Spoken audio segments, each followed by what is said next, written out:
Et si je vous disais que l'un des plus grands secrets de l'histoire du manga se cachait sous vos yeux depuis des siècles? On parle souvent de Kentaro Miura, d'Isayama, de Fujimoto ou même de Gonagai pour les plus anciens. Mais la vérité, c'est que l'ADN de tous ces mangaka que vous adorez tellement provient d'une source insoupçonnée, un artiste français du 19e siècle.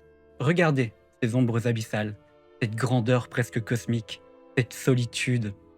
Ce n'est pas une planche de Berserk, c'est une gravure de Gustave Doré. Et Kentaro Miura lui-même ne s'en cachait pas. Gustave Doré était une de ses plus grandes inspirations. Le mouvement des corps, la démesure, la lumière sculptée par l'encre. Comme si la signature de Gustave Doré traversait les âges pour tout simplement imprégner le travail de Miura. Et vous pourriez dire qu'on s'arrête tout simplement à Berserk, mais c'est totalement faux. Pensez aux architectures gothiques de l'attaque des titans, aux créatures et à l'horreur viscérale de Chainsaw Man.